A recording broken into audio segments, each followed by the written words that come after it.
Machallenges atakusangana nawo panyaya dzemusika dzedu idzi inyaya yemabhinya anetsa muno mudangamvura. Mabhinya ashupa.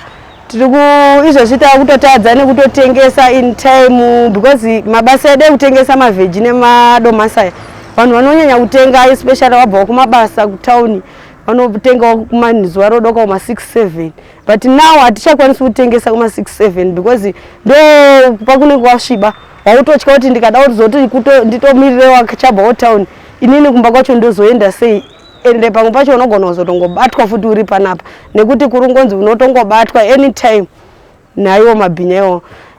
Nyaya tinetsa nekuti shongorudza mazuvano inyaya yemabhinya, the so called mabhinya.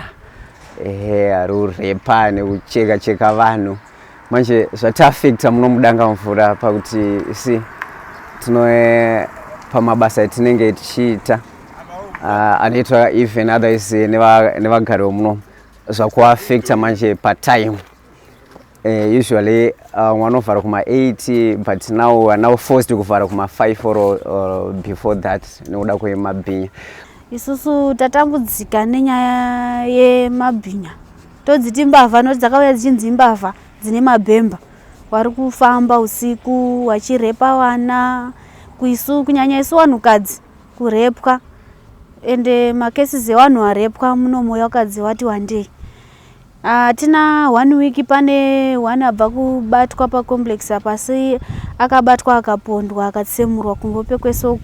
Takambonzwa kuti kugomoko kwawanikwa mabhinya vanhu vakafonera polisi kuti yei muona vari kutomhanya nerodhi vari kutokwidza mugomo kudaiwo. Polisi ibva yati izvozvi hatina mota tiri kusvika wakazosvika vachingozi awo asi havana kuita havana zvawakazoita ende tiri kuona kuti pamwe polisi yedu iri kukurirwa nekuti pamwe washoma hatizivi kana kuti mota idzi shoma nekuti pamwe pacho pakaita kesi yakaita pabridge apo pane vana vaibva kumaleseni kuma 6 kukazi vana vavhiringidzwa nemabhinya apo polisi yabva yafonerwa vanhu vakaenda pacomplex papolisi vanhu vakatoita zvekutomhanya kuenda papolisi pacomplex bvazi hapana vanhu zvikazi endai fonerai kudangamvura uku bvawafonerwa bvawazi hatina mota yekuti tokwanisa kuuya ikoko saka mamwe machallenges atiri kusangana nawo iwawo.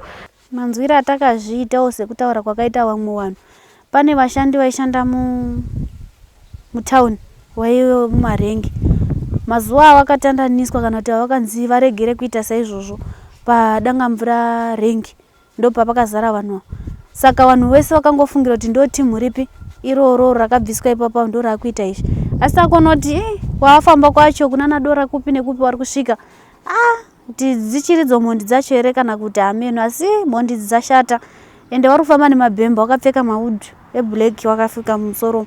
Society manje inenge yaona senge mapurisa ari kutya.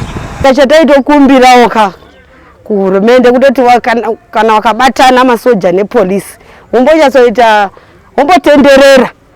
I think dambudziko roro rinobuda matiri nekuti isisu masales edu zvinhu zvedu zvatodhakwa izvo zvavana autodzingwa kuchikoro because handichakwanisi kuzvibhalansisa ndoda kubhadhara rendi ndoda kudini ndakutongotengesa kubva na8 o'clock kusvika na5 o'clock 5 dzacho ndakutomhanya kuti ndione kutorongedza nekuti munhu aroti akadzika kombi pajunction autodarika atomhanyawo ototizawo mabhinya acho kuti achatenge domasi randikutengesera achatotengi. ReZimbabwe takutochemodai matibatsirawo nekuti kutofamba cheko kana kubuda kuti tibude usiku kutonanura kana hembe dzatatidokerwa tisina kubvisa hatichatobvisi kana kutonotenga muriwo twasvipirwa kana 5 o'clock kudzikatochaya uri panze wakutotya kuti ndofamba sei ndotodedzawo varume rekuti ndifamba nawo pambacho varume vanenge vari kumabasa kana murume atodokerwa asiri pamba takutomuti garai ikoko nekuti vanhu ava vari kutorepa nyange varume chaivo.